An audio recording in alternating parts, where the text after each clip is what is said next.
Movie की शुरुआत में ही मूवी का टाइटल डिस्प्ले होता है जो है हिडन। हीरो हीरोइन और उसकी छोटी बेटी जोई जमीन के नीचे अपनी जिंदगी गुजार रहे होते हैं। वो दिन ऐसे एक दिन नहीं, दो दिन नहीं, बल्कि एक साल से जमीन के नीचे बसे हुए एक घर में छुपकर रह रहे होते हैं।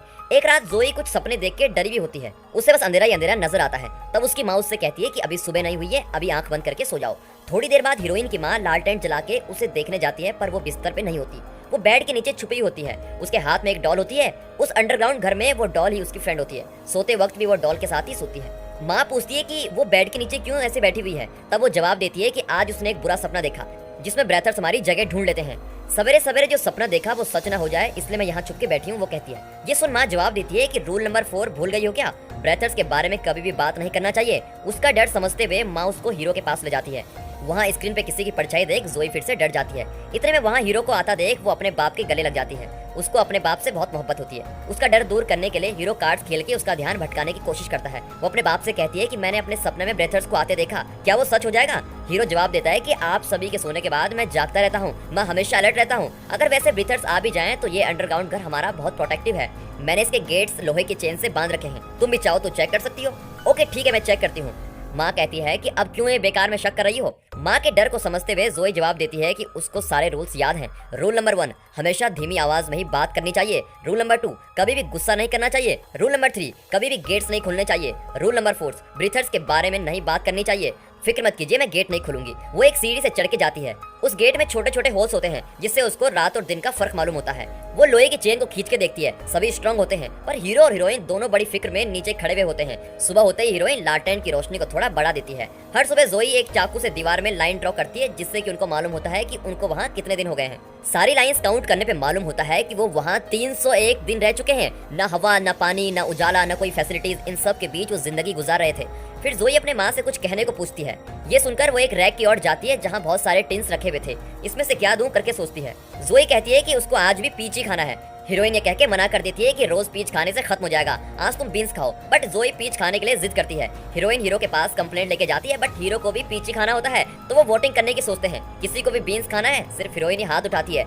किस किस को पीच खाना है? तो हीरो भी जोई के साथ हाथ उठाता है। जोई तो अपने डॉल का भी हाथ उठाने लगती है। तो 3 लोगों ने पीच को वोट किया, सो हम पीच ही खाएंगे। हीरोइन पीच का टिन खोल जोई के हाथ में दे देती है। हीरो पानी लेने के लिए पाइप खोलने की कोशिश करता है, बट वो जाम हो गया है। हीरोइन भी हीरो की मदद करने में लगी हुई है। इसी बीच जोई पीच के टिन खोलती है और देखती है कि ये तो खाली है। हीरोइन भी वो खाली टिन देख के शॉक हो जाती है। उस टिन में एक छेद भी होता है। हीरोइन सभी टिन को ऐसे ही चेक करती है तो उसको ऐसे 12 खाली टिन मिलते हैं। वो लोग बाहर भी नहीं जा सकते ऐसी सिचुएशन में। जो भी खाना मौजूद है उसी में गुजारा करना पड़ेगा। इस हालत में 12 टिन खत्म हो जाना उन लोगों का बड़ा शौक देता है। वो सोचते रहते हैं कि ये कैसे हो सकता है, क्या ये चूहे का काम हो सकता है? पर दरवाजा तो टाइट बंद हुआ है ना, चूहा कहाँ से आएगा? जोई कहती है। तब हीरोइन को उस अंडरग्राउंड घर के उस तरफ का दरवाजा याद आता है। वहाँ कोई इंसान तो नहीं आ सकते, पर छेद इतना छोटा है कि चूहा तो आ सकता है। चेक करने पे मालूम होता है कि वो छेद थोड़ा फटा हुआ है, जिससे कंफर्म हो जाता है कि वहाँ चूहा आया है। उस चूहे को ढूंढ के मारने पर ही उन लोगों का खाने का गुजारा हो पाएगा। हीरोइन सबको बीन्स देती है। जोई को पीच बहुत पसंद है, पर उसके खाली हो जाने से वो दुखी हो जाती है और प्लेट में स्पून से बीन्स को इधर उधर कर रही होती है। हीरोइन जोई से कहती है कि जो भी खाने को मिला है खा लो, उससे सेटिस्फाइड होके खाओ। जोई जवाब देती है कि जो मुझे पसंद नहीं उसको मैं कैसे खाऊं? ये कह के गुस्सा हो जाती है। तब हीरोइन उसको रूल नंबर 2 याद दिलाती है। जोई कहती है कि वो रूल सुन सुन के थक गई है। उसको ये घर जेल की तरह लगने लगा है, कोई और इंसान ही नहीं है बात करने के लिए। ये डॉल भी मुझसे 5 ही लफ्ज बात करती है। हीरो कहता है कि इस वक्त हम 3 लोग ही जिंदा हैं और थोड़े दिन जिंदा रहने के लिए कुछ खाना तो जरूरी है ना। वो कन्विंस होके खाने लगते हैं। थोड़ी देर बाद हीरो जोई को खुश करने के लिए एक गेम खेलने बुलाता है। वो गेम हीरो ने लूडो जैसे सेट किया हुआ है। जोई को जो जो जगह पसंद है वो सब ड्रॉ किया और कॉइन की जगह जोई की टॉय को यूज किया है। लूडो में जो भी नंबर आए हीरो उसको वो जगह को इमेजिनेशन में लेके जाता है। ये उसकी आदत है। इस बार जब जोई लूडो डालती है तो टॉय कार आइसक्रीम शॉप में रुकती है। हीरो जोई की आंख बंद कर उसके दोनों उंगली उसकी आंखों पे रख इमेजिनेशन से आइसक्रीम की ओर ले चलता है। ये सुनकर जोई बहुत खुश होने लगती है। हीरोइन ये नजारा बर्तन धोते हुए देखती रहती है। उसी वक्त वो आईने में अपना चेहरा देखती है। ना रोशनी, ना धूप, ना ठीक से न्यूट्रिएंट्स पहुंचने की वजह से उसका चेहरा पेल हो जाता है। ये देख उसे बहुत दुख होता है। हीरो को रात भर जाके सुबह सोने की आदत होती है। हीरोइन उसके पास कुछ बात करने के लिए बैठती है। वो कहती है कि हम ऑलरेडी कम खाने की वजह से बहुत डबल पतले से हो गए हैं, हमारा स्टॉक भी खत्म होते हुए आ रहा है। ऐसा ही रहा तो हमें यहाँ से निकलना ही होगा। हीरो कहता है कि क्या तुम्हें वो वादा याद है जो हमने यहाँ आने से पहले किया था? हम किसी भी तरह अपनी जान जोखिम में डाल के भी जोई की जान बचाएंगे। मगर एक आइडिया करता हूँ, बाहर निकल के कुछ खाने की तलाश करता हूँ। ब्रेथर्स हमारी तलाश में है, अगर किसी ने भी तुम्हें देख लिया तो वो तुम्हें मार डालेंगे। अब क्या कर सकते हैं? कोई देखे तो लड़ झगड़ के अपनी जान बचाने की कोशिश करूंगा। हीरो के सो जाने के बाद हीरोइन और जोई गेम खेलने लगते हैं। जोई सवाल करती है कि डैडी ने कहा था कि हम सिर्फ 3 लोग ही जिंदा हैं, क्या वो सच है? ये सच है या नहीं, ये एक इंटरेस्टिंग रास्ते से फाइंड करते हैं। हीरोइन जोई के हाथ में एक टेलीस्कोप थमा के घर के एक दूसरे एंड की ओपनिंग की ओर रख के उसके द्वारा देखने को कहती है। जोई उस टेलीस्कोप के द्वारा देखती है, उसको एक स्कूल नजर आता है, उसके बाजू में एक जंगल है, वहाँ उसने किसी को क्रॉस करते देखा। वो अचानक डर जाती है, पर वो एक कौवा होता है। ये देख के वो नॉर्मल हो जाती है, उसको यकीन हो जाता है कि वहाँ कोई नहीं है। हीरोइन पूछती है कि क्या उसको हमारे घर का मेन रोड नजर आ रहा है। जोई कहती है हाँ नजर आ रहा है, पर वो बंद है। हीरोइन जवाब देती है हाँ वो बंद है ना, इसलिए वहाँ कोई आने की कोशिश भी नहीं करेगा और हमें ढूंढ भी नहीं सकता। ये देखते वक्त पीछे जो रैक है उसमें एक चूहा टिन से कुछ खाने की कोशिश कर रहा होता है। जोई ये बात हीरोइन को बता देती है। चूहा एक छोटी आवाज से भी भाग जाता है। हमें बड़ी होशियारी से इसको मारना होगा। हीरोइन हीरो को जगा के हाथ में चाकू थमा देती है। तब जोई पूछती है कि क्या हम रात में इस चूहे को डिनर में खा सकते हैं। वो बच्ची कुछ नॉनवेज खाने के लिए इस कदर सोचने लगती है। हीरो की धीमी धीमी आवाज से चूहा अलर्ट हो जाता है और भाग जाता है। हीरो फोर्स से वो चाकू टेबल में मारता है और वो चाकू वहीं पे अटक जाता है। चूहा उस छेद से बच के जाने ही वाला होता है कि हीरो उसको पैरों से दबाकर मार देता है। तभी रियलाइज होता है कि चूहा भागते वक्त उस टेबल पे जो लालटेन थी उसको गिरा देता है और उससे जो तेल निकलता है उससे वहाँ पे आग लग जाती है। हीरो उस आग को बुझाने की कोशिश करता है, पर वो आग कंट्रोल में नहीं आती। टेबल पे जो जोई का पसंदीदा गेम था वो भी जलने लगता है। ये देखकर जोई बहुत सैड हो जाती है, अपने सारे रूल्स भूल के चिल्लाने लगती है। हीरो वो जाम हुआ पाइप खोलने की कोशिश करता है, पर कोई असर नहीं होता। मीनवाइल हीरोइन एक ब्लैंकेट उस आग पर डालने की कोशिश करती है। हीरो भी उसी की मदद करने लगता है। समहाउ वो आग बुझ जाती है। बुझ जाने के बाद पूरी जगह अंधेरी हो जाती है। हीरोइन एक कैंडल जला के जोई के पास आती है। जोई एक बेड के नीचे बैठ रही होती है और रो रही होती है। अब तो आग भी बुझ गई, सभी प्रॉब्लम्स खत्म हो गई, क्यों रो रही हो? वो कहती है कि एक प्रॉब्लम तो अब शुरू होने वाली है, वो ब्रीथर्स हमें फाइंड कर लेंगे। हम सभी ने जो हल्ला मचा दिया था, धुआं बाहर गया होगा, अब वो हमें ढूंढी निकाल लेंगे। हीरोइन उसको तसल्ली देती है कि नहीं अब अंधेरा हो चुका है, किसी को कुछ नजर नहीं आएगा। बच्ची को दिलासा देके हीरोइन उस जली हुई जगह पे जाती है। हर जगह सिर्फ राख पड़ी हुई है। वो सोचती है कि अंडरग्राउंड के ऊपर इसी तरह राख फॉर्म हो गई होगी, तब हमें इजीली ढूंढा जा सकता है। हीरो अपने टेलीस्कोप की मदद से चेक करता है। उसको एहसास होता है कि हीरोइन बिल्कुल सही कह रही थी, हर जगह सिर्फ राख ही राख है। अब उसको टेंशन होने लगता है। हीरोइन परेशानी के मारे इधर उधर फिरने लगती है। हीरो कहता है उसको रूल नंबर 2 कभी भी भूलना नहीं चाहिए। नहीं भूली मैं, पर वो यहाँ आएंगे तो क्या करेंगे? वो आएंगे तो भी हमारी जगह को नहीं ढूंढ पाएंगे। वो यहाँ कई बार आए थे, पर हमेशा कोई डाउट करने की वजह नहीं होती जो इस बार है, इसलिए डर लग रहा है। इसका एक ही रास्ता है, ऊपर का दरवाजा खोल के वो राख को वहाँ से हटाना। जोई कहती है कि ये रूल नंबर 3 ब्रेक कैसे कर सकते हैं? रूल्स हमेशा मुश्किल से बचने के लिए होते हैं। अगर हम मुश्किल में हैं तो रूल्स को तोड़ने में कोई हर्ज नहीं। ये कहे दोनों दरवाजा खोलने की तैयारी में लग जाते हैं। हीरो कहता है कि हम सिर्फ 3 मिनट ही बाहर रह सकते हैं, उससे ज्यादा रहने से परेशानी हो सकती है। जोई कहती है कि वो भी आना चाहती है, मुझे सूरज देखना है, मुझे बड़ी ख्वाहिश है सूरज को देखने की। हीरो उसे ये कह के रोक देता है कि वो अभी छोटी बच्ची है, जो भी हो जाए तुम दरवाजा नहीं खोलोगी। अगर बाहर हमें कुछ भी हो जाए तब भी दरवाजा नहीं खोलोगी। रूल्स बड़े लोग तोड़ सकते हैं, छोटे बच्चे नहीं। अभी शाम हो चुकी है, सूरज देखने का समय नहीं है, अब तुम्हारे आने का कोई मतलब नहीं है। सीढ़ी चढ़ 300 दिन बाद दरवाजा खुलता है। छोटी बच्ची यही दुआ करती है कि उसके माँ बाप के पास ब्रीथर्स न पहुंच जाए। उन लोगों में नजर रखने के लिए जोई टेलीस्कोप की मदद से देखती रहती है। हीरो और हीरोइन ऊपर पड़े हुए राख को उतार के फेंक रहे होते हैं, तभी दूर से एक जंगल में से किसी की परछाई नजर आती है। वो दोनों को आवाज देने लगती है, आप लोगों के पीछे कोई है, अंदर आ जाइए। पर उसकी आवाज उन तक पहुंचती नहीं है। वो अब तेजी से सीढ़ी चढ़ने लगती है। ऊपर का दरवाजा खोल आसपास देखती है, पर वहाँ कोई नहीं होता।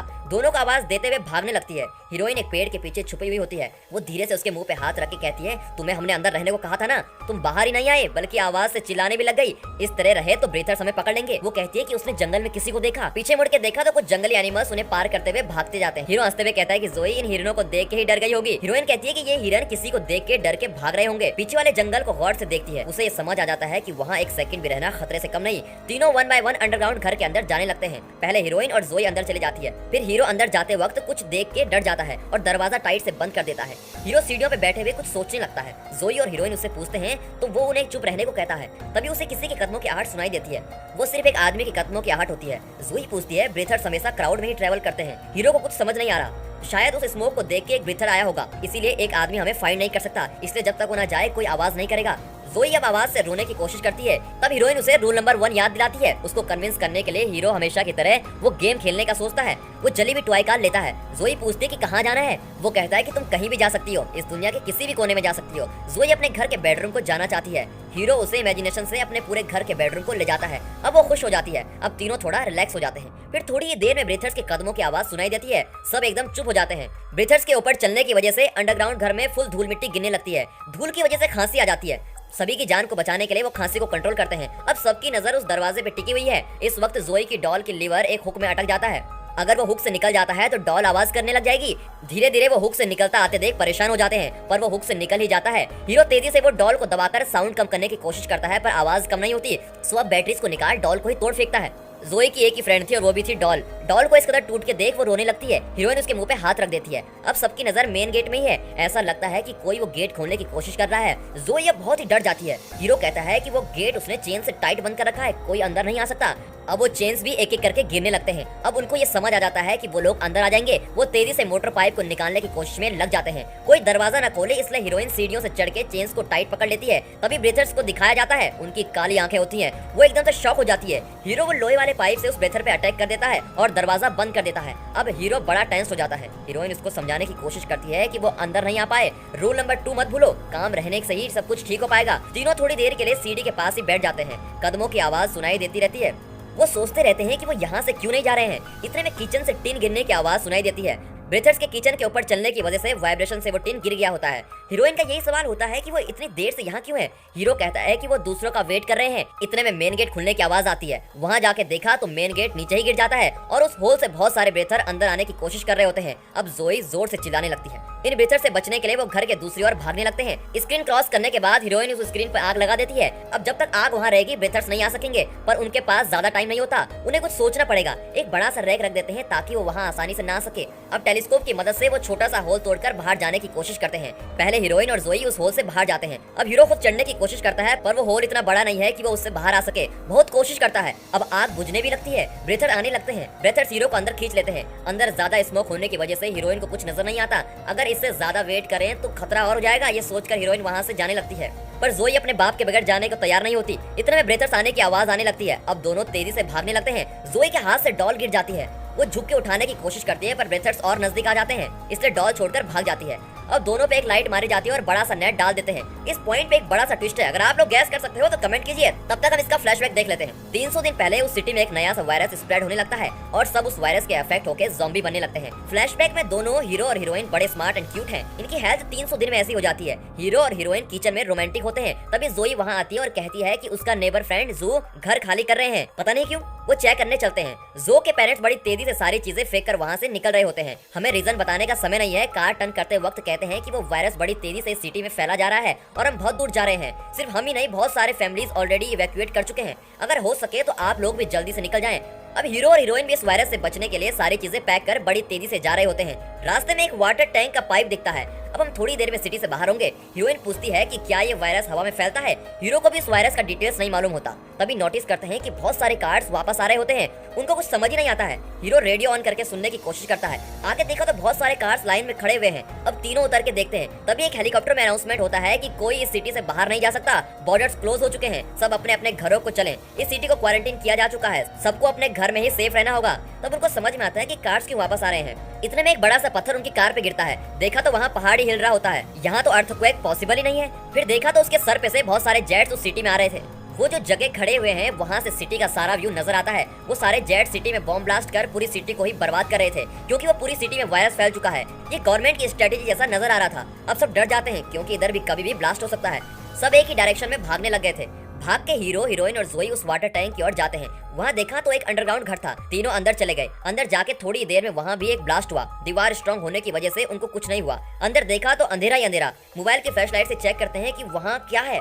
लकीली मालूम होता है कि वहाँ एक मनुष्य की सर्वाइवल की सारी चीजें होती हैं। वो एक स्कूल का अंडरग्राउंड पोर्शन था। बच्चों की आवश्यक चीजें जैसी बुक्स, पानी, टॉय सब कुछ था वहाँ। वहीं से जोई को वो डॉल मिली थी। अब हीरोइन नोट करती है कि उसके हाथ में कुछ जख्म हो गया है, पर खून काले रंग का आ रहा था। तभी वो समझ गए कि ये वायरस हवा से भी फैलता है। अब तीनों उस वायरस से अफेक्ट हो चुके हैं। इस वायरस का फंडा ये है कि जो भी इस वायरस से अफेक्ट होता है वो नॉर्मली रहते हैं, पर जब भी गुस्सा करते हैं तब ज़ॉम्बी बन जाते हैं। इसलिए उन्होंने रूल नंबर 2 ऐसा बनाया जिससे जोई को गुस्सा ना आए। अब फ्लैशबैक खत्म हो गया। शायद अब आपको स्टोरी का ट्विस्ट पता चल गया होगा। इतनी देर से जो ब्रेथर्स बताए जा रहे थे वो नॉर्मल ह्यूमंस थे। हीरो, हीरोइन और जोई ज़ॉम्बी हैं। उन दोनों को वो एक जाल से बंद कर देते हैं। वो खुद पे एक शील्ड डाले हुए हैं, नाइट विजन पहने हुए हैं जिनसे उनकी आंखें लाइट नजर आती हैं। सोल्जर्स उनसे कहते हैं कि डरो मत, हम आपको बचाने ही आए हैं। उनका ब्लड टेस्ट करते हैं। तभी रिजल्ट पॉजिटिव आती है। वो दूसरे सोल्जर्स को कॉल करके बुलाता है। अब सभी उनको शूट करने के लिए रेडी हो जाते हैं। जोई कहती है कि आपने तो कहा था हम आपकी हेल्प करेंगे। वो सोल्जर कहता है कि मुझे तुम्हारे एज की एक बच्ची है। आप लोगों को मारने में मुझे संकट तो हो रहा है, पर ये मेरा फर्ज है। अब सभी सोल्जर शूट करने वाले होते हैं। हीरोइन गुस्से से कहने लगती है कि मेरी बेटी को कुछ मत करो। अब वो ज़ॉम्बी बनने लग जाते हैं। एक सोल्जर की गर्दन से खून बहने लगता है।